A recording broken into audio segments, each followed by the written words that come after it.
নমস্কার। ঠিক ঘড়ি কাটা এখন সন্ধ্যে ৭টা মানে আপনারা জানেন এক কথায় অঞ্জনের সঙ্গে স্পেশাল শো। আজ নমর বার্তা নিয়ে আসবো, কিন্তু তার আগে একেবারে এই মুহূর্তে সবচেয়ে বড় খবরের দিকে নজর রাখবো। ট্রাইব টিভি বাংলায় ছবি দেখাবো আপনাদের।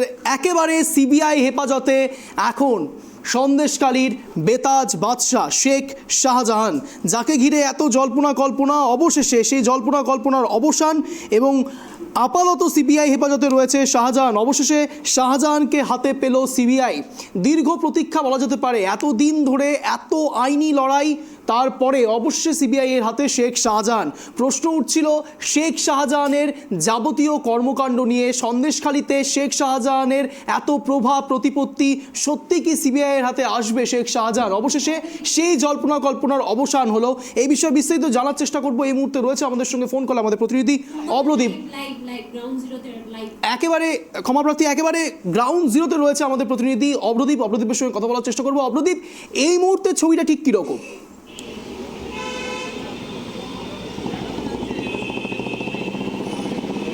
একদমই, দেখো, যে চূড়ান্ত টানাপোড়েন শুরু হয়েছিল বেশ কিছুদিন ধরে, তার কিন্তু অবসান ঘটল মিনিট 10 আগে। শেখ শাহজাহানকে হেফাজতে নিল সিবিআই। এখন তারা কিন্তু শেখ শাহজাহানকে নিয়ে যাচ্ছে, যেমনটা আমরা খবর পাচ্ছি, নিজাম প্যালেসে। এবং এই যখন যে ঘটনা ঘটেছিল 5ই জানুয়ারি, ইডি আধিকারিক থেকে শুরু করে সিআরপিএফ আধিকারিকদের মারধরের ঘটনা, সেই ঘটনায় শেখ শাহজাহানকে গ্রেপ্তার করে রাজ্য পুলিশ এবং অত্যন্ত চাপের মুখে পড়েই গ্রেপ্তার করা হয়, যেমনটা রাজনৈতিক মহলের বক্তব্য। সেই শেখ শাহজাহানকে যাতে সিবিআই এর হাতে তুলে দিতে না হয়, তার জন্য কিন্তু রাজ্য সরকার থেকে শুরু করে পুলিশের তরফে একাধিকবার চেষ্টা করা হয়েছে। গতকাল তুমি জানো, যখন প্রধান বিচারপতির ডিভিশন বেঞ্চ নির্দেশ দিয়েছিল, স্পষ্ট নির্দেশ দিয়েছিল যে বিকেল 4:15-র মধ্যে শেখ শাহজাহানকে সিবিআই এর হাতে হস্তান্তর করতে হবে। তার পরবর্তীকালে আমরা দেখি যে সিবিআই আধিকারিকরা ভবানী ভবনে আসেন এবং তাদেরকে কিন্তু ঘন্টা দুয়েক পরে ফিরে যেতে হয়। কারণ দেখানো হয় সিআইডির তরফে, যেটা রাজ্য সরকার প্রধান বিচারপতির ডিভিশন বেঞ্চের যে নির্দেশ, তার উপরে স্থগিতাদেশ চেয়ে সুপ্রিম কোর্টে গিয়েছে। সেই কারণে কিন্তু যাতে শেখ শাহজাহানকে হস্তান্তর করা হয়নি সিবিআই এর কাছে। আজকে আমরা দেখতে পেলাম সেখানে ধাক্কা খেল রাজ্য সরকার সুপ্রিম কোর্টে এবং প্রধান বিচারপতি আবারও নির্দেশ দিলেন যে শেখ শাহজাহানকে আজকে বিকেল 4:15-র মধ্যে হস্তান্তর করতে হবে। 4:15 ঠিক ঘড়ির কাঁটায় যখন বাজলো, তখনও কিন্তু আমরা দেখতে পেলাম শেখ শাহজাহানকে হস্তান্তর করা হলো না।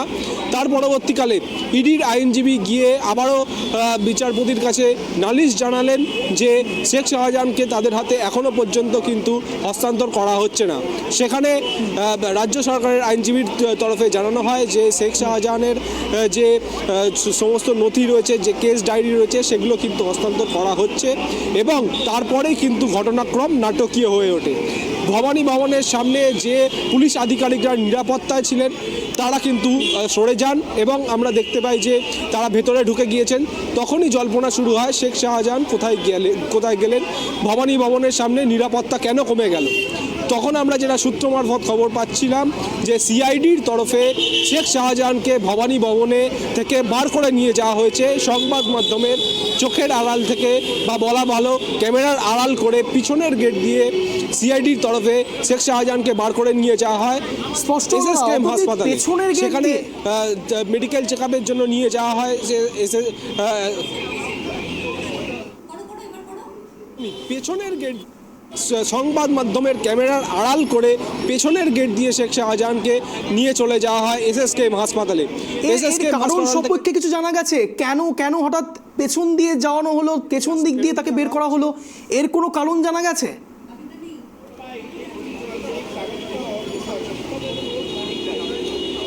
এর কোনো কারণ কিন্তু কেউ কিন্তু বলতে পারছেন না কেন তাকে পিছন দিক দিয়ে বার করা হলো। ভবানী ভবনের সামনের গেটে যখন সাংবাদিকরা অপেক্ষা করছেন যে শেখ শাহজাহানকে হস্তান্তরের প্রক্রিয়া হবে এবং শেখ শাহজাহানকে সিবিআই এর তরফে নিজাম প্যালেসে নিয়ে যাওয়া হবে, তার আগেই কিন্তু সিআইডির তরফে পিছনের গেট দিয়ে শেখ শাহজাহানকে নিয়ে যাওয়া হলো এসএসকেএম হাসপাতালে এবং সেখানে তার মেডিকেল চেক আপ করানো হলো। আমরা এটাও সূত্র মারফত জানতে পারছি, তাকে শেখ শাহজাহানকে যখন এসএসকেএম হাসপাতাল থেকে এই ভবানী ভবনে নিয়ে আসা হচ্ছিল, তার মাঝখানে কিন্তু অন্য কোথাও নিয়ে যাওয়া হয়েছিল শেখ শাহজাহানকে। এরকম এরকমই কিন্তু চাঞ্চল্যকর তথ্য আমাদের কাছে উঠে আসছে সূত্র মারফত। কনফার্মেশন কিছু পাওয়া যাচ্ছে না, কিন্তু সূত্র মারফত আমাদের কাছে যেটা উঠে আসছে যে এসএসকেএম হাসপাতাল থেকে ভবানী ভবনে নিয়ে আসার সময় অন্য একটি জায়গাতে নিয়ে যাওয়া হয়েছিল শেখ শাহজাহানকে। কোথায় নিয়ে যাওয়া হয়েছিল সেটা কিন্তু এখনো স্পষ্ট নয়। তারপরে শেখ শাহজাহান প্রক্রিয়া কি রয়েছে এবং তার মিনিট 15 পরে আমরা দেখতে পেলাম শেখ শাহজাহানকে তারপরে নিয়ে আসা হলো ভবানী ভবনে এবং মিনিট 15 পরে কিন্তু শেখ শাহজাহানকে নিয়ে বেরিয়ে গেলেন এই এসএসকেএম হাসপাতাল। এই যে ভবানী ভবনের অপেক্ষারত যারা সিআইডির আধিকারিকরা ছিলেন, যে প্রচুর পরিমাণে সিআরপিএফ জওয়ানরা এসেছিলেন, তারা কিন্তু শেখ শাহজাহানকে নিয়ে বেরিয়ে গেলেন এবং যেমনটা আমরা খবর পাচ্ছি তাকে নিজাম প্যালেসেই নিয়ে যাওয়া হচ্ছে। ইতিমধ্যেই তোমাকে দেখানোর চেষ্টা করব যে এইখানে যে ভবানী ভবন, সেই ভবানী ভবনের সামনে কিন্তু এখনও নিরাপত্তা ব্যবস্থা রয়েছে।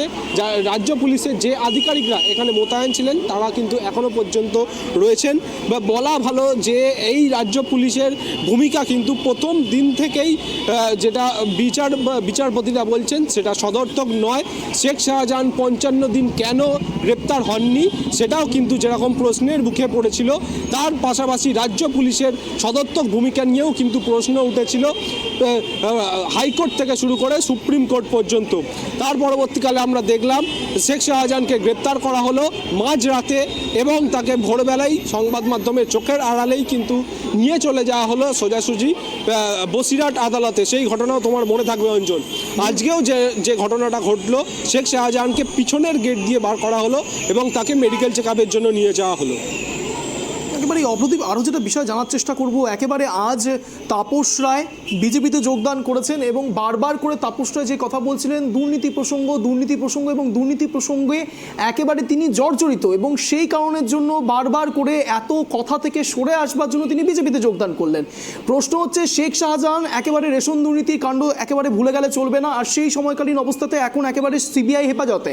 প্রশ্ন হচ্ছে শেখ শাহজাহানের তরফ থেকে এখনো পর্যন্ত কিছু জানা গেছে কিংবা তৃণমূল কংগ্রেসের পক্ষ থেকে এখন কেউ কিছু কোনো রকম মন্তব্য করেছে?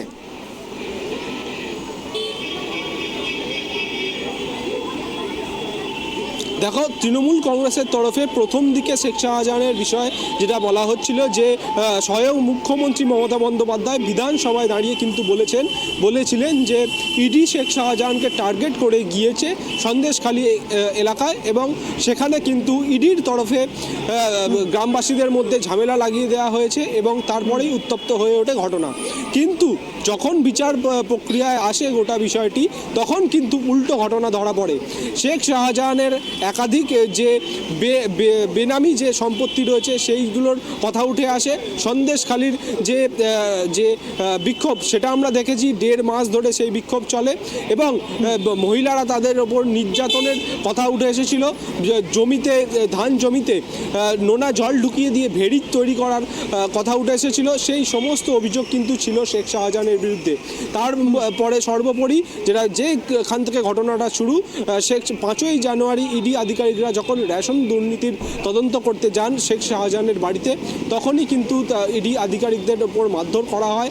প্রায় 800 থেকে 1000 জন গ্রামবাসী কিন্তু ইডি আধিকারিকদের ওপর হামলা করেন। সেদিনকে কিন্তু আক্রান্ত হয়েছিল সংবাদ মাধ্যমও, তোমার মনে থাকবে নিশ্চয়ই।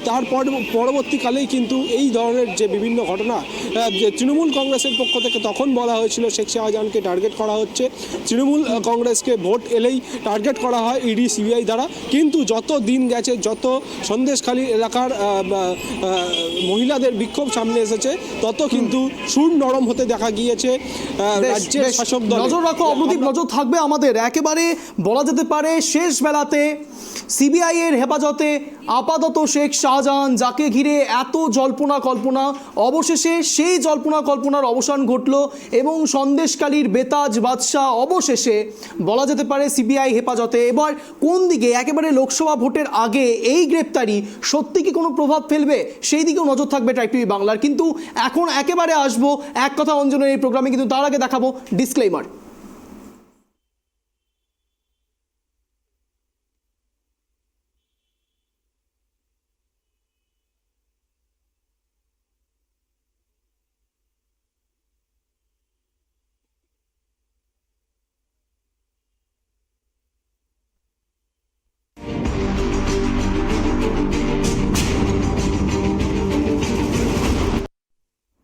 একেবারে বারাসাতে এসে নবর নানান রকম বার্তা বাংলার বিষয় এবং লোকসভা ভোটের আগে শান দিয়েছেন বিজেপি নেতাদের, বিজেপি কর্মকর্তাদের।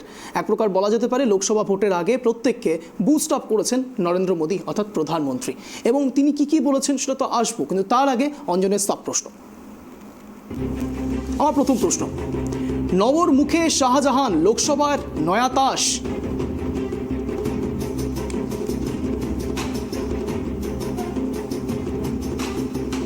আমার দ্বিতীয় প্রশ্ন, শেখ শাহজাহান আসবে সিবিআই এর হাতে, যদিও বা এই প্রশ্নের এখন আর কোনো বাস্তবায়িকতা নেই, তার কারণ ইতিমধ্যেই সিবিআই হেফাজতে শেখ শাহজাহান। আমার তৃতীয় প্রশ্ন, অবশেষে তাপস রায় বিজেপিতে, প্রাক্তন বিচারপতিও যেতে চান বিজেপিতে, গৈরিকীকরণের দিকে এগোচ্ছে বাংলা।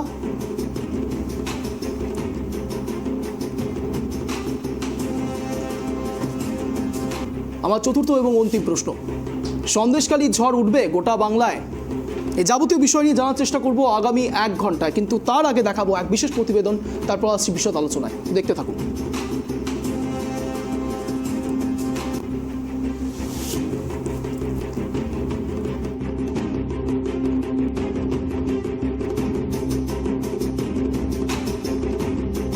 লোকসভা ভোটের আগে সন্দেশখালী ইস্যুতে তোলপাড় দেশ, সেই আবহেই উত্তর 24 পরগনায় মোদি।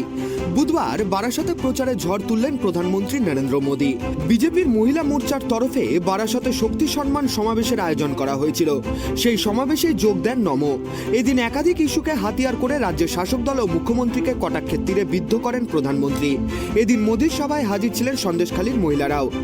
এদিনের সমাবেশ মঞ্চ থেকে প্রধানমন্ত্রী বলেছেন, উজ্জ্বলা কানেকশনের লক্ষাধিক অ্যাপ্লিকেশন পেন্ডিং বাংলাতে। বাংলায় পিএম আবাস যোজনায় 24 লক্ষ মহিলার নাম রয়েছে। মোদী সরকার মুসলিম মহিলাদের 3 তালাক থেকে মুক্তি দিয়েছে। মুদ্রা যোজনায় নিজের ব্যবসা শুরু করার বিষয়েও মেয়েরা এগিয়ে। মহিলাদের সুরক্ষা মোদির গ্যারেন্টি, আশ্বাস প্রধানমন্ত্রীর। পিএম বিশ্বকর্মা যোজনা এনেছে কেন্দ্রীয় সরকার। 13,000 কোটি টাকার বেশি খরচ করা হচ্ছে তাতে। গ্রামের মহিলাদের জন্য ড্রোন দিদি যোজনা শুরু করা হয়েছে। তাতে ড্রোন পাইলটের ট্রেনিং দেওয়া হচ্ছে। মহিলাদের দেওয়া হবে ড্রোন, তা ব্যবহৃত হবে চাষের কাজে। জনধন যোজনায় কয়েক কোটি মহিলা অ্যাকাউন্ট খুলেছেন, তার মধ্যে কেবল 3 কোটি মহিলা বাংলারই। স্বনির্ভর গোষ্ঠীতে মহিলার সংখ্যা 10 কোটিরও বেশি পেরিয়েছে। বাংলা স্বনির্ভর গোষ্ঠীকেও 90,000 কোটি টাকার সাহায্য। 1 কোটি মহিলাকে লাখপতি দিদি বানাতে সফল বিজেপি। বাংলাতে 16 লক্ষেরও বেশি মহিলা লাখপতি দিদি হয়ে গিয়েছেন। সন্দেশখালীতে যা যা হয়েছে তা অত্যন্ত লজ্জাজনক। হাইকোর্ট ও সুপ্রিম কোর্টে ধাক্কা খেয়েছে রাজ্য। ইন্ডিয়া জোটে সকলেই আত্মবিশ্বাস হারিয়ে ফেলেছেন। মহিলাদের অভিযোগ জানতে তৈরি হয়েছে হেল্পলাইন, কিন্তু বাংলায় এই সুবিধা লাগু হতে দেওয়া হচ্ছে না। দেশের পাবলিক ট্রান্সপোর্টকে আধুনিক বানানো হয়েছে। এদিন জয় মা কালী জয় মা দুর্গা বলে ভাষণ শুরু করেন প্রধানমন্ত্রী। প্রধানমন্ত্রীর দাবি, বুধবারের এই সভার ভিড়ই প্রমাণ করেছে বিজেপি কিভাবে নারী শক্তিকে বিকশিত ভারতের শক্তি বানাচ্ছে। এদিন স্বনির্ভর গোষ্ঠীর কাঁথা স্টিচে তৈরি করা মা দুর্গার ছবি ও বাবা লোকনাথের মূর্তি মোদির হাতে তুলে দেওয়া হয়। প্রধানমন্ত্রীর সভা মঞ্চে উঠতেই মহিলাদের জয় শ্রীরাম স্লোগানে মুখর হয়ে ওঠে এলাকা। মোদিকে মা কালীর মূর্তি দিয়ে সম্মান জানানো হয়।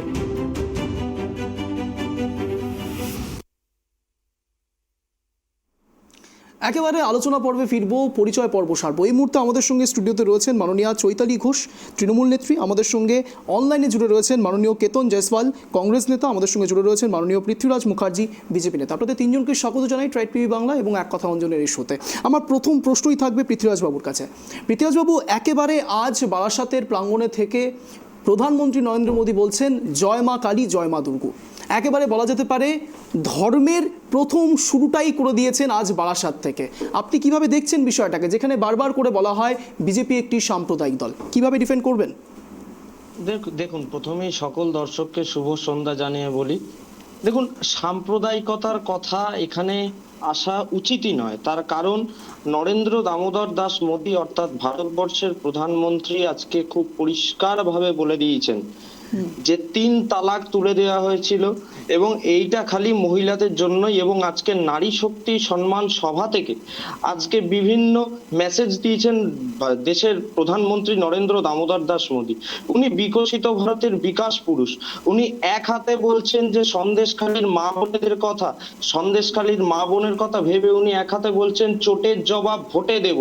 উনি আজকে এই সন্দেশখালীর মা বোন যাদের জন্য মাননীয় মুখ্যমন্ত্রী 5টা মিনিট সময় বার করে ভাবতে পারেন না, সেই সন্দেশখালীর মা বোনেদের কথা ভেবে সন্দেশখালীর মা বোনেদের সাথে নিজের পরিবারের তুলনা টেনেছেন। তিনি বলেছেন যে তিনি যখন অল্প বয়সে তিনি যখন বাড়ি থেকে সংঘের কাজ করতে বেরিয়েছিলেন একটা ঝোলা নিয়ে, তখন তিনি যখন অভুক্ত ছিলেন, তখন এই দেশবাসী অর্থাৎ দেশের মা বোনেরাই কিন্তু তাকে সেদিন ভাত দিয়েছিল এবং তিনি সেদিন খেতে পেয়েছিলেন এবং তিনি একদিনও না খেয়ে থাকেননি। অর্থাৎ প্রধানমন্ত্রী খুব পরিষ্কারভাবে বুঝিয়ে দিলেন যে মা বোনেদের সাথে যে নৃশংস অত্যাচার হয়েছে, মা বোনেদের যেভাবে আজকে শাহজাহান বাহিনী থেকে শুরু করে, দেখুন বর্তমানে তৃণমূল কংগ্রেস এখন পিসি ভাইপো এবং তারপর যদি বাদবাকিটা বলেন তাহলে মাফিয়ার দলে পরিণত হয়েছে। আমরা এখন পিসি ভাইপোর সাথে মাফিয়ার তুলনা আনতে পারছি। আমরা দেখতে পাচ্ছি কি এই পিসি ভাইপোর অনুমোদনে এবং প্রত্যক্ষ সমর্থনে আজকে গণধর্ষণ থেকে একাধিক ধর্ষণের ঘটনা একদম প্রত্যক্ষ সমর্থনে হচ্ছে। আমরা দেখতে পাচ্ছি এই শেখ শাহজাহানরা আজকে যেরকম ভাবে সন্দেশখালীকে আজকে একটা মানে মনে হচ্ছে যে ভারতবর্ষের এটা অঙ্গরাজ্য নয়, এটা একটা অন্য রাজ্য, যেখানে মাননীয় মুখ্যমন্ত্রী নিজের মতো প্রভাব প্রতিপত্তি বিস্তার করে চালাচ্ছেন। দেখুন, আপনাকে আমি একটা খুব পরিষ্কার কথা বলি, আমরা দেখতে পেলাম এই সন্দেশখালীর ঘটনা যখন এগোলো তখন পুলিশ প্রশাসন সন্দেশখালীতে শাহজাহানকে খুঁজে পেল না। 50-55 দিন অতিক্রম করে গেল, তখনও খুঁজে পেল না। কিন্তু হঠাৎ একটা রাজনৈতিক হঠাৎ আমার প্রশ্নটা অত্যন্ত স্পেসিফিক ছিল। আমার প্রশ্ন ছিল মা কালী মা দুর্গা বলে যে ভাষণ শুরু হয়, সেই ভাষণের ক্ষেত্রে আপনারা কি এটা বলতে পারবেন যে এখানে ধর্মের সুশ্রুতি দেওয়া হয়নি? হ্যাঁ অথবা না? অবশ্যই না, এখানে ধর্মের সুশ্রুতি কেন দেওয়া হবে? মা কালী মা দুর্গা নিয়ে কেন ধর্মের সুশ্রুতি দেওয়া হবে? আমরা সকলেই বলি, আমরা সকলে মা কালী মা দুর্গা বলি। এই বিষয়ে শশী পাজা কি বলেছে একবার শোনাবো, তারপর আসছি আলোচনায়। শুনুন। প্রধানমন্ত্রী আপনার ভাষণে আপনি জয়ধ্বনি দিলেন মা কালীর নামে, মা শারদার নামে, মা দুর্গার নামে। আপনার নেতৃত্ব ভারতীয় জনতা পার্টি এখানে বাংলায় বসে মা শারদাকে নিয়ে কার্টুন বানালেন, ব্যঙ্গ করলেন, বিদ্রুপ করলেন, মাকে অপমান করলেন, আর মায়ের নামে এখন জয়ধ্বনি দিচ্ছেন। আপনারা তো বলতেন যে এখানে দুর্গাপুজো করতে দেয় না, দুর্গাপুজো হতে দেয় না, সরস্বতী পুজো হতে যায় না, কালী পুজো করতে দেয় না। বাহ, এখন স্বীকার করতে হলো তো সমস্ত পুজো এখানে ধর্ম যার যার, উৎসব সবার, দিদি যেটা বলে সেটা মেনে নিতে হলো তো। মায়ের নামে জয়ধ্বনি দিচ্ছেন আর মাকেই অপমান করছেন। মণিপুরে মায়েদের অপমান করলেন, আমাদের শিখ সম্প্রদায়ের মহিলারা প্রতিবাদ করছেন, তার সন্তানকে খালিস্তানি বলেছেন, আর মায়ের নামে জয়ধ্বনি দিচ্ছেন। পার পাবেন না আপনি। প্রীতিবাবু একেবারে রিয়াকশনে আসবো, রিয়াকশন প্লিজ। একদম পরিষ্কার কথা বলি, উনি যেই কথাগুলো বললেন তাহলে ওনার তো মনে করিয়ে দিতে, ওনাকে আমি মনে করিয়ে দেবো পার্ক স্ট্রিট কেস, যেখানে সুজের জর্ডান আজ পর্যন্ত সেখানে কোনো ইনসাফ মেলেনি। আমরা একের পর এক ঘটনা দেখতে পেয়েছিলাম। কোন মন্ত্রী বলছে যে রাজ্যের মন্ত্রী যে রাজ্যের মাননীয় মুখ্যমন্ত্রী রেপকে একটা ছোট্ট ঘটনা, একটা সাজানো ঘটনা, একটা ত্রিকোণ প্রেম, একটা লাভ অ্যাফেয়ার মনে করে, সে রাজ্যের মন্ত্রীর থেকে আমরা মা শারদা মা দুর্গা শুনবো?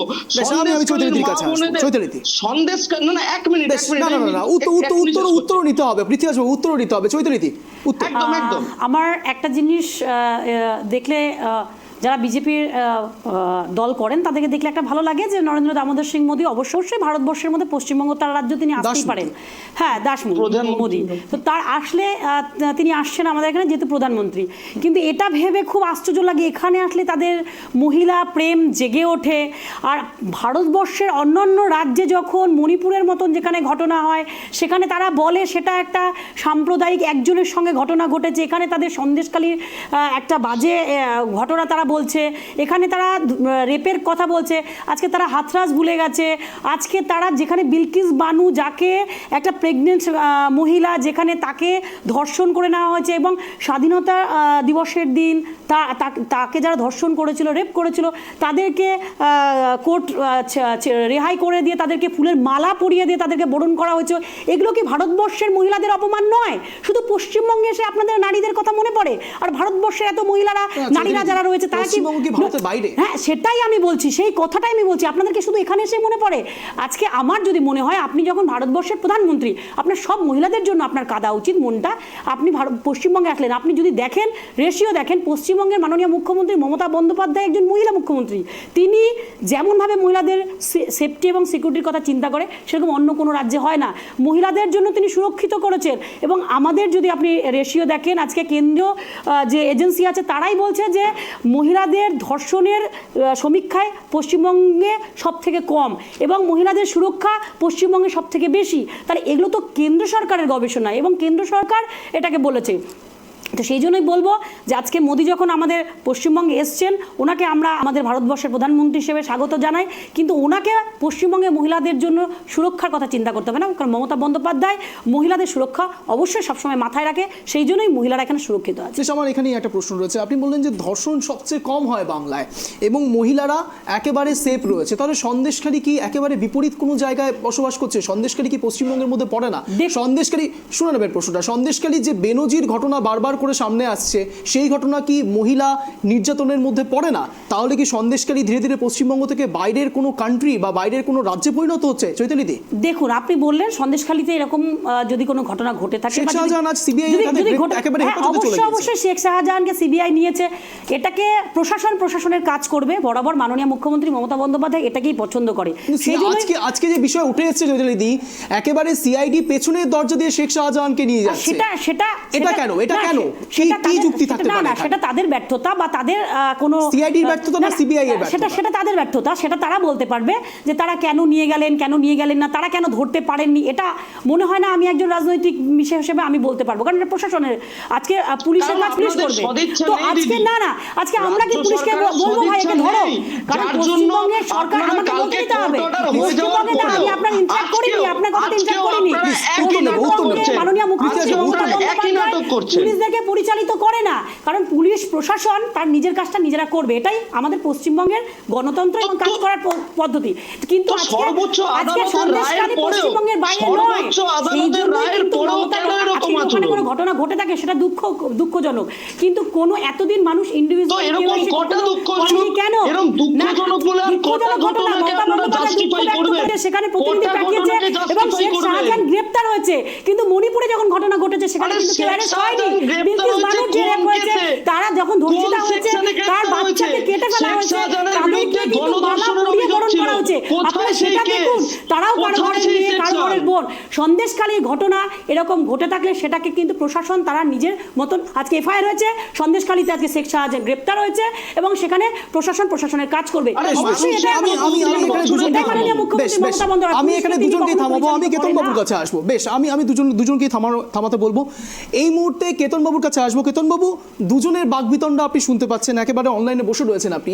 আমার প্রশ্নটা অত্যন্ত স্পেসিফিক ছিল, আমার প্রশ্ন ছিল জয় মা জয় কালী এবং জয় মা কালী জয় মা দুর্গার প্রশ্ন উঠছে, সেখানে ধর্ম সাম্প্রদায়িক দলের কথা বারবার করে রাজনৈতিক মহলে উঠছে। শশী বাজা একেবারে ওপেন ফ্রন্টে এই কথাগুলো বলছেন। প্রশ্ন উঠছে তৃণমূলের পক্ষ থেকে বিজেপিকে তোপ দেখা হচ্ছে, বিজেপির পক্ষ থেকে তৃণমূলের তোপ দেখা হচ্ছে, কিন্তু আজকের দিনে দাঁড়িয়ে থেকে শেখ শাহজাহান সিবিআই এর হেফাজতে রয়েছে, অন্যদিকে শেখ শাহজাহানকে সিআইডি পেছনের দরজা দিয়ে বের করে দিচ্ছে। সর্বসমক্ষে ঘটনাটাকে আপনি কিভাবে দেখছেন? দেখুন, এরা তো এসব কথা বলবে কারণ এদেরকে এসবই শুট করে। এরা সবসময় ধর্ম নিয়ে বা জাতি নিয়ে এসব নানা রকম যেগুলো নন প্রোডাক্টিভ ইস্যু পলিটিক্স এর ক্ষেত্রে ঠিক আছে, রাজনীতিতে ধর্মের কোনো জায়গা নেই, কোনো দরকার নেই। আমরা যে যার নিজের মতো করে ধর্ম পালন করি। আর মা কালীর জয়ধ্বনি দিতে বা মা দুর্গার জয়ধ্বনি দিতে আমাদের প্রধানমন্ত্রী এসে শেখাবেন না, আমরা যথেষ্ট এগুলো জানি।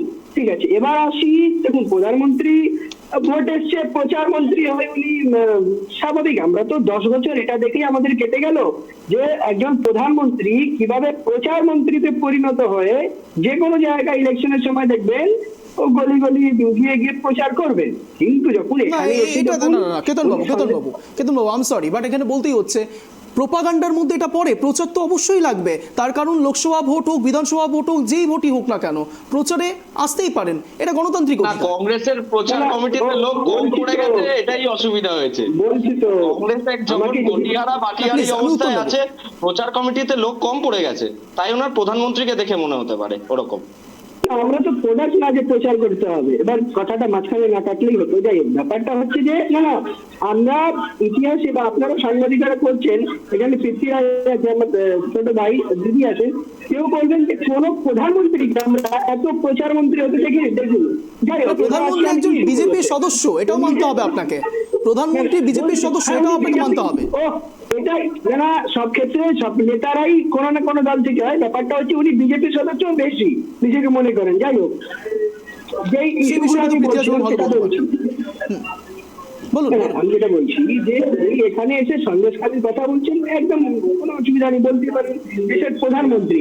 কিন্তু ওনাকে তো এখানে এসে রাজনীতিটা করছেন, তাও কিরকম রাজনীতি করছেন, একটা ক্রিমিনাল ঘটনাকে নিয়ে একটা কমিউনাল দিকে যাচ্ছেন উনি। এখানে আমাদের যারা মা বোনেরা সন্দেশখালীর বাংলার মায়েরা বোনেরা যারা ওখানে নির্যাতিত হয়েছেন, তাদের মধ্যে প্রধানমন্ত্রী এসে বা বিজেপি দল একটা ধর্মের একটা সুরসুরি দিয়ে দিচ্ছে যে অমুক ধর্মের লোক অমুক ধর্মের উপর অত্যাচার করেছে। আচ্ছা, প্রধানমন্ত্রী তো দেশের প্রধানমন্ত্রী না, উনি সন্দেশখালী নিয়ে বলছেন 100 বার বলবেন, কিন্তু মণিপুর নিয়ে কেন নিরপরাধী হয়ে যাবেন? হাতরাস নিয়ে এখানে একটা কথা বলবেন না। এই কানপুরে 3-4 দিন আগে 2 জন মহিলার ধর্ষণ হয়েছে, তারপরে ওনাদের বডি পাওয়া গেছে ঝুলন্ত। আচ্ছা, উনি কুস্তিগির, যে মহিলা কুস্তিগির যারা এতদিন ধরে, যারা দেশের গর্ব, যারা দেশকে মেডেল নিয়ে প্রধান আনিয়ে দিয়েছে, তাদের জন্য প্রধানমন্ত্রী একটা শব্দ খরচ করতে পারছেন না কেন? তাদের দিল্লিতে আন্দোলনে টেনে গিয়ে জেন্টস পুলিশ দিয়ে কেন টানা হিসা হচ্ছে? উন্নাওয়ে যে রেপ কাজটা হয়েছিল সেখানে তাদের এমএলএ দোষী, ওর পুরো পরিবারকে মেরে নষ্ট করে দিয়েছে, শেষ করে দিয়েছে পুরো সংসার। তাদের কথাও তো বলতে হবে, বিলকিস বাবুর কথাও তো প্রধানমন্ত্রীকে বলতে হবে। এই জন্যই বলছি যে উনি প্রধানমন্ত্রী না ভেবে নিজেকে শুধু বিজেপির নেতা মনে করেন, এই জন্য সেখানে সুটেবল বা সেলেক্টিভ ওনার অ্যাপ্রোচ হয়। এত বড় ঘটনা মণিপুরে হলো, প্রধানমন্ত্রী নীরব মোদী হয়ে গেলেন, প্রধানমন্ত্রী একবার সেখানে যেতে পারলেন না, এগুলো নিয়ে তো প্রশ্ন উঠবে। একটা ক্রিমিনাল ঘটনা কি আমি পৃথ্বীরাজ বাবু থেকে উত্তর নেব। পৃথ্বীরাজ বাবু, এটা নিয়ে তো প্রশ্ন উঠবে। বেশ আমি পৃথ্বীরাজ বাবু থেকে উত্তর নেব। পৃথ্বীরাজ বাবু বলুন। না, একদম খুব পরিষ্কার করে বলি, একটু আগে কংগ্রেসের আমার দাদা কেতনদা বলল যে সন্দেশখালীর ঘটনাকে ডিফেন্ড করতে গিয়ে অনেক কথা বললো, হয়তো কেতনদা ভুলে গেছে যে মল্লিকার্জুন খাড়গের স্টেটমেন্টটা কি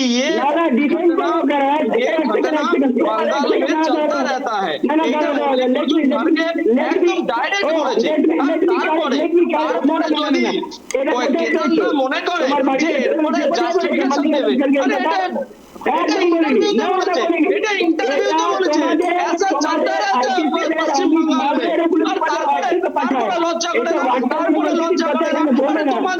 তোমাদের এমএলএ আজকেও ঘর ভেঙে দিচ্ছে।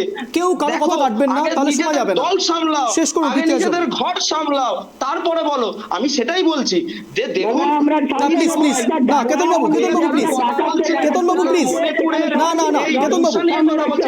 প্লিজ আগে উত্তরটা শুনবো, তারপর আপনার কাছে আসবো। পৃথ্বীরাজ বাবু প্লিজ আমি একটু সময় চেয়ে নেবো। হ্যাঁ নিশ্চয়ই, প্লিজ আপনি বলুন, শেষ করুন বলুন। বলছি আরেকটা কথা হচ্ছে যে তৃণমূল কংগ্রেসের পক্ষ থেকে যিনি বললো, তিনি মণিপুর নিয়ে কথা বললো।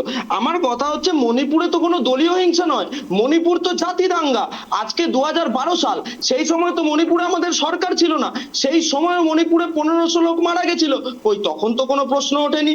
আর আজকে দিনে দাঁড়িয়ে প্রধানমন্ত্রী উনি চেষ্টা করেছেন, উনি ক্ষমা চেয়েছেন, এবং যদি মণিপুরের সাথে একটা একটা যে কোনো জাতি দাঙ্গার সাথে আপনি দলীয় হিংসার রিলেট করেন, তাহলে তো আর রাজনীতি করার কোনো দরকার নেই, তাহলে কিসের পলিটিক্স? আমি আপনাকে খুব সরাসরি বলছি যে বাংলার এই যে হিংসা, এই যে গণতন্ত্র না প্লিজ, না কেতনবাবু শেষ করতে দিন না প্লিজ, কেতনবাবু প্লিজ, না কেতনবাবু কোনো ঘটনাকে প্লিজ, ছোট দেখানো আমি হচ্ছে না। এখানে দুজনকেই থামাবো, ঘটনাকে ছোট আমি এখানে করা দুজনকেই হচ্ছে না। থামাবো। আমার আজ খালি একেবারে একটাই বারাসাতে কথা, এসে যে সন্দেশখালীর নরেন্দ্র মোদী কি ঘটনা বলেছে নিয়ে- একবার শোনাবো, শুনুন। निवेदिता, सरला देवी, मातंगिनी हाजरा, कल्पना दत्ता, प्रीतिलता, बीना दास, नानीवाला देवी, अनगिनत ऐसी अनेक शक्ति स्वरूपा देश को दी है। लेकिन इसी धरती पर टीएमसी के राज में नारी शक्ति पर अत्याचार का घोर पाप हुआ है। मां बोने देर संगे अत्याचार करे टीएमसी घोर पाप करे छे। संदेश खाली में जो कुछ भी हुआ उससे किसी का भी सिर शर्म से झुक जाएगा। लेकिन यहां की टीएमसी सरकार को आपके दुख से कोई फर्क नहीं पड़ता। टीएमसी सरकार बंगाल की महिलाओं के साथियों, भाजपा के इन प्रयासों के बीच इंडी अलायंस क्या कर रहा है, ये भी देश को जानना जरूरी है। केंद्र की भाजपा सरकार बहन बेटियों के हित में जो भी प्रोग्राम बनाती है, इंडी गठबंधन की राज्य सरकारें उस पर ब्रेक लगा देती है। हमने बेटी बचाओ बेटी पढ़ाओ अभियान चलाया तो देश में लाखों बेटियों का जीवन बचा। लेकिन यहां टीएमसी सरकार ने कभी बेटी बचाओ बेटी पढ़ाओ अभियान को बंगाल में लागू नहीं होने दिया। हमने देश में 10 करोड़ बहनों को उज्ज्वला के तहत मुफ्त गैस कनेक्शन दिया। हम सस्ते सिलेंडर दे रहे हैं।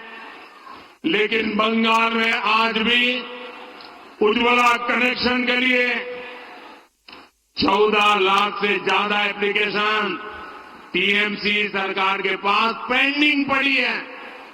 मोदी हर घर तक नल से जल पहुंचाने में जुटा है। लेकिन जहां जहां इंडी गठबंधन की सरकारें हैं वहां ये लोग उस काम में भी रोड़े अटका रहे हैं, गति धीमी कर रहे हैं। साथियों, भाजपा सरकार बहन बेटियों की छोटी छोटी समस्याओं को दूर करने में जुटी हुई है।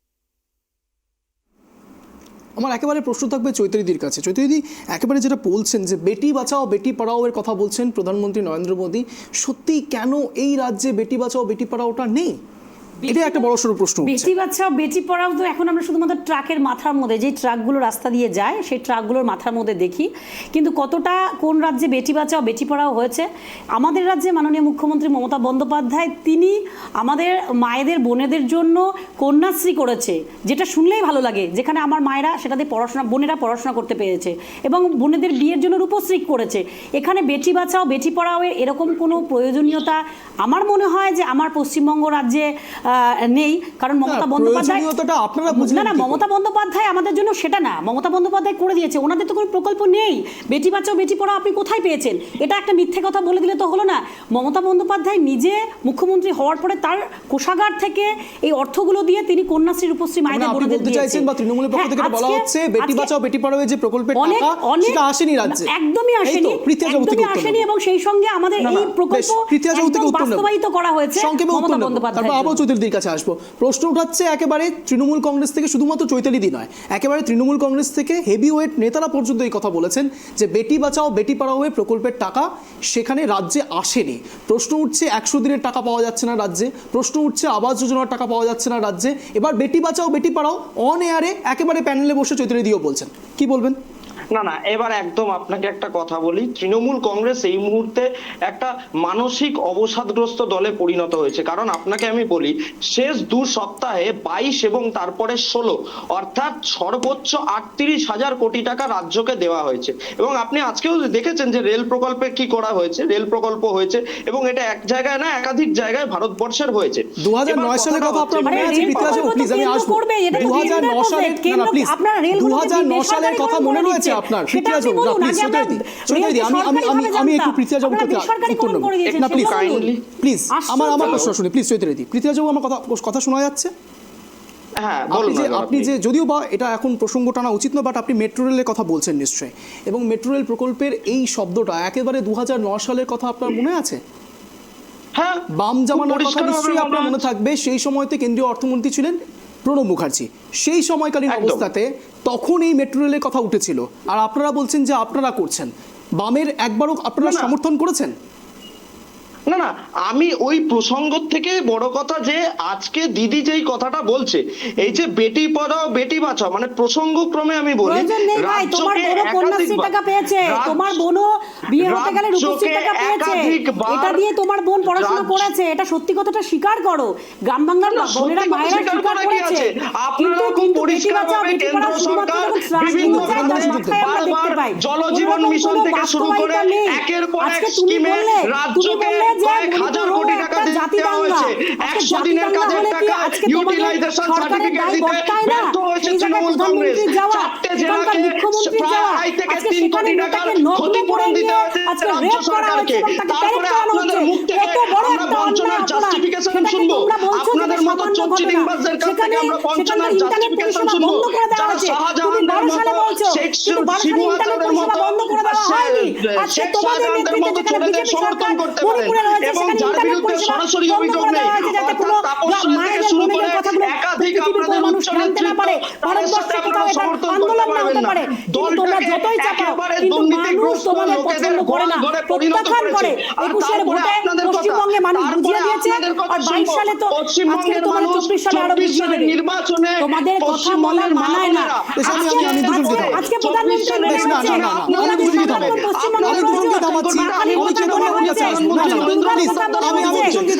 দুজনকে থামাবো। না please চৈতালিদি, please Prithviraj Babu, please না চৈতালিদি প্লিজ, পৃথ্বীরাজ বাবু না বেশ আমি থামাচ্ছি, আমি দুজনকে থামাচ্ছি। পৃথ্বীরাজ বাবু প্লিজ, না আমি চৈতালিদি থামাবো। আমি আরো একটা ছবি আপনাদেরকে দেখাবো। একেবারে যখন নরেন্দ্র মোদী প্রধানমন্ত্রী, যিনি যখন একেবারে বারাসাতে এসে মহিলাদের ব্যাপারে কথা বলছেন, অন্যদিকে একেবারে বিধায়ক তাপস রায় ইতিমধ্যে ইস্তফাপত্র জমা দিয়েছেন, যদিও বা ইস্তফাপত্র এখনও স্বীকার করেনি লোকসভা স্পিকার। সেখানে একেবারে বলা যেতে পারে বিধানসভা স্পিকার ক্ষমাপ্রার্থী, এবং সেখানে হঠাৎ করে বলা হয়েছে যে আগামীকাল 1:30টার সময় এই বিষয়ে কথা হবে, কিন্তু তার আগেই তাপস রায়ের বিজেপিতে যোগদান। সেই ছবি একবার দেখাবো, তারপর আসবো কেতনবাবুর কাছে। দেখুন সেই ছবি। बीजेपी बीजेपी बीजेपी जिंदाबाद जिंदाबाद जिंदाबाद बीजेपी जिंदाबाद जिंदाबाद जिंदाबाद जिंदाबाद जिंदाबाद जिंदाबाद बीजेपी जिंदाबाद जिंदाबाद जिंदाबाद जिंदाबाद जिंदाबाद जिंदाबाद जिंदाबाद वंदे मातरम। যে ছবি আপনারা দেখতে পাচ্ছেন এই মুহূর্তে ট্রাইব টিভি বাংলার পর্দায়, তাপস রায় একেবারে তার পাশে শুভেন্দু অধিকারী, সুকান্ত মজুমদার, তারা একেবারে রাহুল সিনহাকেও সেখানে দেখা যাচ্ছে। প্রশ্ন উঠছে, তারা প্রত্যেকে বিজেপির পতাকা তাপস রায়ের হাতে তুলে দিচ্ছেন। এই ছবি আবারও একেবারে লোকসভা ভোটের আগে দেখা গেল, যখন এক দল থেকে আরেক দলে প্রবেশ করছেন 23 বছর যিনি এই তৃণমূল কংগ্রেসকে সার্ভিস দিয়েছেন। প্রশ্ন থাকবে একেবারে কেতনবাবুর কাছে, যদিও আমার প্রশ্ন চৈতালির দিকে করা উচিত, কিন্তু আমি কেতনবাবুকে এই প্রশ্নটা করবো। কেতনবাবু, নতুন লাগছে নাকি একেবারে এই ব্যাপারগুলোতে আপনারাও হ্যাবিচুয়েটেড হয়ে গেছেন? এটা দেখতে গিয়ে সংবাদ মাধ্যমে বা খবর পেয়ে যে এক দল থেকে আরেক দলে যাওয়া ট্রেন্ড হয়ে যাচ্ছে নাকি কেতনবাবু? না, ঠিকই তো। তার আগে আমি ওই যে একটু আগে যে আলোচনাটা হচ্ছিল, একটু 10 সেকেন্ড ওটা নিয়ে বলি যে সংক্ষেপে বলুন, সংক্ষেপে বলুন। বেটি বাঁচাও নিয়ে আলোচনা। এটা তো কোনো প্রকল্প না, এটা তো কেবলমাত্র একটা স্লোগান। স্লোগান থেকেও বড় যদি বিজেপির কাছে যদি আপনি দেখি, এটা একটা জুমলা। কারণ হচ্ছে এই প্রকল্পে ওই যে আপনাদের টাকা ন্যায় বরাদ্দ যাত্রাটা হয়েছিল- বাস, ওই যে ন্যায় যাত্রা বাস যাত্রায় তোমার পরিণত মাঝখানে হয়েছিল, বলিনি ওইটা বাবু। তো? ভাই তোমার মাঝখানে আমি কি বলেছি? আচ্ছা, শেখো। বলুন বলুন। প্লিজ কেতনবাবু বলুন। দেখো, হ্যাঁ। আচ্ছা, তো এই যে প্রকল্পটা যে অর্থ বরাদ্দ হয়েছিল তার কেবলমাত্র 8% খরচ হয়েছে। তাও কিসে? ব্যানার, পোস্টার, প্রচারে। অর্থাৎ এগুলো জুমলা। আচ্ছা বলি কেমন জুমলা? যেমন দেখলেন মহিলা বিল, এই কদিন আগে একটা মহিলা বিল পাস হলো, কিন্তু তারপরে যখন আমরা দেখছি বিজেপির 195টি প্রার্থী তালিকা আছে, সেখানে কিন্তু আমরা কেবলমাত্র 27 জন মহিলাকে দেখলাম, অর্থাৎ 13%। এরা বিলে, লোকসভায় বিল এনে নিয়ে বলছে যে 33% মহিলাদের আমরা পার্লামেন্টে আমরা দেবো, হচ্ছে রিজার্ভেশন দেবো, কিন্তু এদের যে প্রার্থী তালিকা আছে সেখানে কেবলমাত্র 12-13% মহিলাদের উল্লেখ। এটাই তো। আর যে চুয়াটার ভোটের কথা বলছিলেন, প্রধানমন্ত্রী তো ভোট চাইতে পারেন, সব বিষয়েই ভোট চাইতে পারেন, কারণ ওনার কাছে যে কোনো অসুবিধা, যে কোনো সমস্যা, সেটা হচ্ছে একটা ভোটে রাজনীতি করার একটা অপরচুনিটি। আমি বলি, পুলওয়ামায় যখন 19 সালে আমাদের সেনাবাহিনীরা শহীদ হয়েছিলেন, তখনও এই প্রধানমন্ত্রী তখন তাদের নামে ভোট ভিক্ষা করেছিলেন যে পুলওয়ামায় যারা শহীদ হয়েছে তাদের নামে কি আমরা একটু ভোট করতে পারি। তো অর্থাৎ এই প্রধানমন্ত্রী মানে একেবারে ভোট ওরিয়েন্টেড প্রধানমন্ত্রী। যে কোনো অসুবিধা, কারোর বাড়িতে কেউ যদি মারা যায়, সেখানে গিয়ে বলবেন আরে মারা গেল, এর নামে যদি আমাকে ভোট দিয়ে দেন, এই স্তরে কি উনি ভোট চান। তো অর্থাৎ সন্দেশখালী ইস্যুতে উনি কি করেছেন বলুন তো? সন্দেশখালীতে শেখ শাহজাহানের বাড়িতে গিয়ে ওখানে ইডিয়াট হয়ে গেল, মার খেয়ে চলে আসলো। কেন্দ্র সরকার কি করেছে বলতে? বেশ, আপনাকে অনেকক্ষণ সময় দেওয়া হয়েছে এই বিষয়ে কথা বলার জন্য। আপনাকে যে প্রশ্ন করা হয়েছিল সেই প্রশ্নের উত্তরটা দিন প্লিজ। তাপস রায়ের প্রসঙ্গে বলুন। এবার আসছি তাপস রায়। দেখুন, তাপস রায় মোটামুটি এই তৃণমূলে থাকাকালীনও মোটামুটি একটা স্বচ্ছ ভাবমূর্তি, একটা পুরনো এরিয়ার নেতা। কিন্তু এখন এবার অনেক সময় হয় না, এটা যে অসৎ সঙ্গে সর্বনাশ, ওরকম যে তৃণমূলের মতো একটা দুষ্কৃতি বা দলে থেকে ওনার কি হয়েছে জানবে, কিন্তু এটা সবাই জানে। আর এটা পয়েন্ট টু বি নোটেড যে এই কদিন আগে ওনার বাড়িতে কিন্তু ইডি গিয়েছিল। অর্থাৎ এখানে আবার দুটো জিনিস প্রমাণিত হচ্ছে। এক, যে ইডি ওনার বাড়িতে গিয়েছিল, উনি তার মানে কোনো না কোনো একটা দুর্নীতির সাথে একটা জড়িত বা যুক্ত। মানে আপনি আবারও তার মানে কেতনবাবু, আপনার কথা প্রসঙ্গে একেবারে পৃথ্বীরাজবাবুর কাছে আসবো। পৃথ্বীরাজবাবু, তার মানে আবারও কেতনবাবু ওয়াশিং মেশিন তত্ত্ব তুলছেন। আমি বুঝতে পেরেছি ওয়াশিং মেশিন তত্ত্ব আবারও তুলছেন পৃথ্বীরাজবাবু। হ্যাঁ বলুন, শেষ করুন। ঠিক আছে, আপনাকেই বলতে হবে। একটা হলো, আর সেকেন্ডটা হলো শেষ করুন। ইডি বা কেন্দ্রীয় এজেন্সি এরা আবার একবার পুনর এই কথাটা প্রমাণিত হলো যে এরা ইনভেস্টিগেশন এজেন্সি না, এরা অন্য পার্টি থেকে সেটিং করার এজেন্সি। সেট করে ওখান থেকে লোক, অজিত পাওয়ার যেরকম চলে গেছিল, নারায়ণ রানে, শুভেন্দু অধিকারী বা আপনি হেমন্ত বিশ্ব শর্মার মতো যারা চোরেরা, এদেরকে এজেন্সির বাড়িতে গিয়ে নক করবে, তাদেরকে নিজের দলে নিয়ে নেবে। এটাই তো প্রমাণিত হচ্ছে, আর এর বাইরে তো আর কিছুই নয়। বেশ, আমি পৃথ্বীরাজবাবু থেকে উত্তর নেব। ওয়াশিং মেশিন তত্ত্ব আবারও একই জায়গাতে এসে দাঁড়ালো। পৃথ্বীরাজবাবু দেখুন, আমি হয়তো জানি না যে এই কেতান বাবুরা তাদের দলের সুপ্রিমোর সাথে কথা বলে এই স্টেটমেন্ট করছেন কিনা। তার কারণ ওনারা যাদের সাথে জোটসঙ্গী, অর্থাৎ সিপিআইএম নামক যে দলটা আছে, সেখানকার নেতা সুজন চক্রবর্তী এই তাপস বাবুকে বলছে তাপস বাবু হলো একজন সজ্জন ব্যক্তিত্ব। আপনাদের কংগ্রেসের নেতা অধীর রঞ্জন চৌধুরী বলছে যে ওনার বিরুদ্ধে চুরির অভিযোগ আছে বলে আমার মনে হয় না। কিন্তু আমি জানি না কেতান বাবুরা এখানে কোন মানে সাইকোলজিক সেন্স অফ মাইন্ড থেকে বলছেন যে আবার বিজেপি ওয়াশিং মেশিন। দেখুন, বিজেপি হচ্ছে বেছে লোক নেয়, এখানে আমরা চোরদের নিই না। শুভেন্দু অধিকারী তো সবথেকে বড় চোর। আমরা আপনি জানেন না শুভেন্দু চেষ্টা করেছিল চোর। আপনি আপনাদের ইনফরমেশনের জন্য জানাই, তাকে টাকা নিতে দেখা গেছে অন ক্যামেরায়, অন রেকর্ডে, এখানে বন্ধ করে দেওয়া হয়নি ওয়াইফাই, এখানে ইন্টারনেট পরিষেবা বন্ধ করা হয়নি, অন রেকর্ডে দেখা গেছে। তার উপর আপনারা শাস্তি করুন, তাকে সিবিআইডি লাগান তার পেছনে। তাহলে আপনারা তাকে দেখলেন তো এখানে তিনি চোর নন, মানে তৃণমূল করার পরেই লোক চোর হয়ে গেল। আর আপনার দলে যখন চলে গেল তখন সে একদম ভুয়া তুলসী পাতা। আজকে শুভেন্দু অধিকারী গোটা ভারতবর্ষের লোক সেই ফুটেজটা দেখেছে, মানুষ চোখে চোখে আপনাদের হাসছে, মানুষ হাসছে আপনাদেরকে দেখে নিয়ে। এটা একটা বিশাল বড় একটা জোকস করলেন আপনি।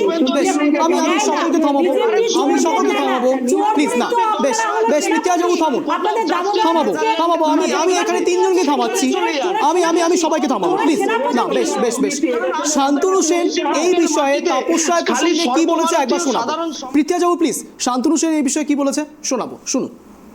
নীতি আদর্শ জলাঞ্জলি দিয়ে তৃণমূল কংগ্রেস যে দল তাকে মন্ত্রী করেছিল, ডেপুটি চিফ হুইপ করেছিল, বারবার বিধায়ক করেছিল, দমদম ব্যারাকপুরের সাংগঠনিক জেলা সভাপতি করেছিল, ইডির রেডের ভয়ে এবং বৃহত্তর কোনো কিছুর প্রলোভনে পা দিয়ে সেই তৃণমূল কংগ্রেসকে পিঠে ছুরি মেরে মমতা ব্যানার্জির সাথে বেইমানি করে দুর্নীতিবাজদের পাশে বসে সিবিআইয়ের এফআইআরে নাম থাকা নারদায় অভিযুক্ত, যাকে সারা পৃথিবীর লোক টাকা নিতে দেখেছে টিভি ক্যামেরার সামনে, যার সম্বন্ধে তিনি নিজে কিছুদিন আগে বিধানসভায় বিষোদ্গার করে তাকে চোর বলতেন, তার হাত থেকে আজকে পতাকা নিয়ে তিনি বিজেপির কাছে আত্মসমর্পণ করলেন। এর থেকে লজ্জার আর কিছু হয় না। বাংলার মানুষ এই ধরনের বেঈমান মির্জাফরদের কোনোদিন ক্ষমা করবে না। একেবারে কথা প্রসঙ্গে আসবো, কিন্তু এই বিষয়ে একেবারে তৃণমূলের মুখপাত্র প্রাক্তন মুখপাত্র কুণাল ঘোষ কি বলেছেন, কি টুইট করেছেন একবার আপনাদেরকে শোনাবো। তাপস রায়ের দলত্যাগ দুর্ভাগ্যজনক, তার বিজেপিতে যোগদান আরও দুর্ভাগ্যজনক, তবু আশা করব তিনি শুভেন্দু ভাইরাসে আক্রান্ত হবেন না। এআইটিসি অফিসিয়াল অর্থাৎ তৃণমূল কংগ্রেসকে ট্যাগ করে বলা হয়েছে কর্মীরা তাকে ভালোবাসতেন, তাদের আবেগে আঘাত করে তিনি যেন বিজেপির ভাষায় পুরনো দলের বিরুদ্ধে কুৎসিত আক্রমণ না করেন। পৃথ্বীরাজবাবু। না একদম খুব পরিষ্কার করে বলি যে আমরা কিছুদিন আগে কুণাল বাবুকেও দেখেছিলাম যে কুণাল বাবু হঠাৎ দলের সব পদ থেকে রেজিগনেশন দিয়ে দিল। সব পদ নয়, দুটো পদ, সব পদ নয়, দুটো পদ। দুটো পদ, তো তুমি তো দুটো পদেই তো ছিলেন। তিনি দল ত্যাগ করেননি, তিনি পদ থেকে ইস্তফা দিয়েছেন, তিনি দল ত্যাগ করেননি।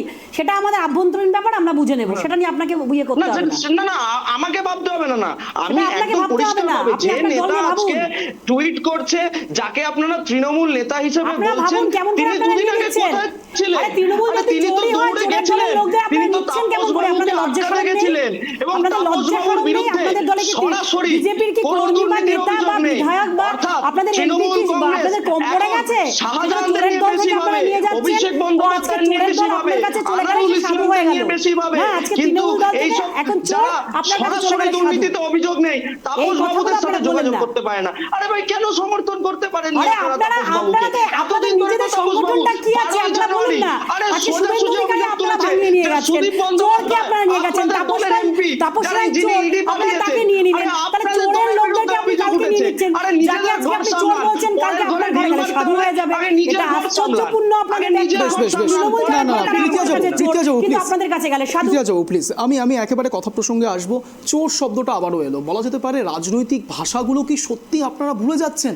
প্রশ্ন উঠছে, ব্যক্তি আক্রমণ করতে গিয়ে বারবার এমন কিছু কুরুচিকর মন্তব্য আপনারা করে ফেলছেন অন এয়ারে, যেগুলো সত্যি হয়তো রাজনৈতিক বাতাবরণে তৈরি হওয়া সত্যিই প্রয়োজন ছিল না। আমার প্রশ্ন একেবারে কেতনবাবুর কাছে, অন্তিম প্রশ্ন, এবং খুব শর্টে আপনার থেকে উত্তরটা নেব কেতনবাবু। দিনের পর দিন রাজনৈতিক ভাষা কি নিম্নগামী হচ্ছে রাজ্যে? পলিটিক্সে এই বিষয়টা কি সত্যি খুব তাৎপর্যপূর্ণ ছিল? জনসাধারণের জন্য কি সত্যিই ভালো মেসেজ যায়? কেতনবাবু, খুব সংক্ষেপে উত্তর নেব আপনার থেকে। না ঠিকই তো, এখানে আমরা দেখছি যে বিজেপির নেতা, বিজেপির সব থেকে বড় নেতা কি নরেন্দ্র মোদী, এতে কোনো ডাউট নেই। এবার উনি তো অনেক সময় বলেছেন কংগ্রেস কি বিধবা, 50 করোড় কি গার্লফ্রেন্ড, এরকম ধরনের কথা উনি অনেকবার এসব শব্দ ইউজ করেছেন। আপনারা মোদীর বিরুদ্ধে, নরেন্দ্র মোদীর বিরুদ্ধে তার পরিবার নেই এই কথাটাও সমর্থন করছেন। মানে না এই কথা কে বলেছে ওনার পরিবার নেই? আর কংগ্রেসের কোন লোক বলেছে কি? কংগ্রেসের লোকেরা সমর্থন করছে। গতকালই এসেছিলেন আমাদের এখানে, একেবারে গতকাল আমাদের প্যানেলে এসেছিলেন আপনাদের সমর্থক। উনি বলছেন আমি চাইওয়ালা, প্রথমকার চাইওয়ালা বাবা, তাকে দেখা গিয়েছিল চা বিক্রি করতে। গতকাল আমি প্লিজ আমি দুজনকে থামাবো। গতকালই আমাদের অনিয়ারে রয়েছে, না প্লিজ কেতনবাবু না প্লিজ আমি সকলকে থামাবো। কেতনবাবু, আপনাকে উত্তরটা দিচ্ছি। কেতনবাবু প্লিজ শুনে নিন। কেতনবাবু, পৃথ্বীরাজবাবু, চৈতালিদি, প্লিজ তিনজনকে থামাচ্ছি প্লিজ। না প্লিজ না না না না আমি তিনজনকে থামাচ্ছি, আমি তিনজনকে থামাচ্ছি। পৃথ্বীরাজ বাবু please, Prithviraj Babu please, Prithviraj Babu, Prithviraj Babu, I again repeat, Prithviraj Babu please, Prithviraj বাবু শুনে নিন প্লিজ। আমার কেতন বাবুকে উত্তর দেওয়া রয়েছে। কেতন বাবু আপনি জিজ্ঞেস করলেন কংগ্রেসের কেউ এটা বলেছে কিনা। কেতন বাবু আমার কথা শোনা যাচ্ছে? কেতন বাবু আমার কথা শোনা যাচ্ছে? পৃথ্বীরাজ বাবু প্লিজ, আমার কথা শোনা যাচ্ছে? আমার কথা শোনা যাচ্ছে? কেতন বাবু আপনি প্রশ্ন করলেন কংগ্রেসের কেউ এটা বলেছে কিনা। আমার প্রশ্ন আপনার কাছে যাচ্ছে কেতন বাবু, আমার প্রশ্ন আপনার কাছে যাচ্ছে কেতন বাবু, কেতন বাবু আমার প্রশ্ন আপনার কাছে যাচ্ছে। আপনি জিজ্ঞেস করলেন যে কংগ্রেসের কেউ কি এটা বলেছে। গতকাল আমাদের অন রেকর্ডে রয়েছে অশোকবাবু এসেছিলেন কংগ্রেসের হয়ে কথা বলতে, তিনি এই কথাটি বলেছেন। প্রশ্ন উঠছে আপনাদের সমর্থক এই কথা বলছে। আমাদের কাছে ক্লিপিং রেকর্ড থাকলে পরে আপনাকে নিশ্চয়ই শোনাতে পারতাম, আর্চিভে থাকলে পরে, কিন্তু এই মুহূর্তে একেবারে এই কথাটাই বলেছেন, এই কথাটাই বলেছেন যে কারো পরিবার রয়েছে, মোদির কোনো পরিবার রয়েছে, প্রধানমন্ত্রীর কোনো পরিবার রয়েছে, এই শব্দটিও তিনি ব্যবহার করেছেন। নরেন্দ্র মোদী বা বিজেপি যে কথাগুলো বলে থাকে পরিবারতন্ত্র, এই টিকিটেও আমরা দেখলাম। এর মধ্যে আমি অন্তত অ্যাটলিস্ট দুজনকে পেরাবো, সবার তো আর মানে দেখা সম্ভব না। 3রা জানুয়ারি 2024 সাল, 3রা জানুয়ারি 2024 সাল লালু প্রসাদ যাদব সেম কথা বলেছে। আমার প্রশ্নটা অত্যন্ত স্পেসিফিক ছিল, রাজনৈতিক বাকবিতণ্ডার মধ্যে ব্যক্তিগত আক্রমণ কি সত্যিই খুব দরকারি? কেতন বাবু একেবারে শেষ লগ্নে আছি, একেবারে অন্তিম লগ্নে আছি, এবার সবাইকে 1 মিনিট করে স্ট্যান্ড পয়েন্ট রাখার সুযোগ দেবো। আমি প্রথম সুযোগ দেবো চৈতালিদিকে। চৈতালিদি আপনার 1 মিনিট সময় শুরু হচ্ছে এখন, আনইন্টারাপ্টেড। চৈতালিদি আপনার 1 মিনিট সময় শুরু হচ্ছে এখন, সমগ্র বিষয়ে আপনার স্ট্যান্ড পয়েন্ট বলুন। দেখুন, আমাদেরকে ভারতবর্ষে পশ্চিমবঙ্গকে কখনোই মা দুর্গা বা মা কালী বা ধর্ম নিয়ে আমাদেরকে রাজনীতি শেখানোর যে প্রথম একটা পার্ট, সেটা হলো নরেন্দ্র দামোদর সিং মোদী আমাদের পশ্চিমবঙ্গে নিয়ে এসেছে। কিন্তু আমাদের পশ্চিমবঙ্গ সবসময় মানুষের জন্য কাজ করে এবং মমতা বন্দ্যোপাধ্যায় মানুষের কাজ করে।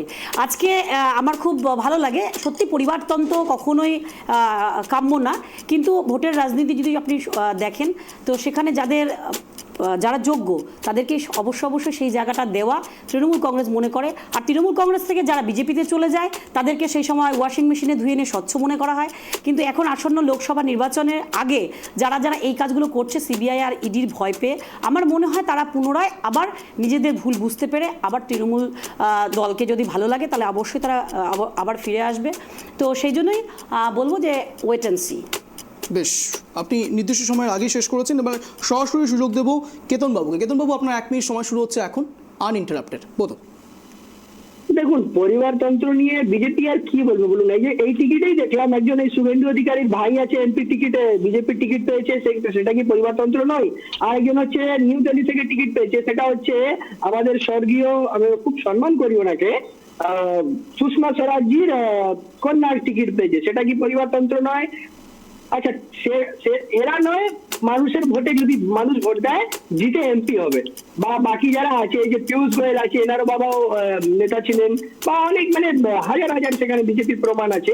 কিন্তু এরা তো তবুও, এটা তর্কের খাতিরে বলি, এরা তবুও যদি মানুষ ভোট দেয় তবে এমএলএ এমপি হবে। কিন্তু এই যে অমিত শাহ একটা ছেলে আছে না, কি যেন নাম, খুব ভালো ক্রিকেট খেলে, নামটা একটু কি যেন ভুলে গেলাম, জয় শাহ, সে আবার কোন ভোটে জিতেছে বা কোন রাজনীতি করেছে, বিসিসিআই চেয়ারম্যান হয়ে গেল বলতে কোন কৃতিত্বে, সেটাকে কি পরিবারতন্ত্র বলা হয় না? তাহলে কতটা নির্লজ্জ বেহায়া কি হলে এই বিজেপি পরিবারতন্ত্রের কথা বলে, খুব অমিত শাহ বলে, মানে খুব হাস্যকর।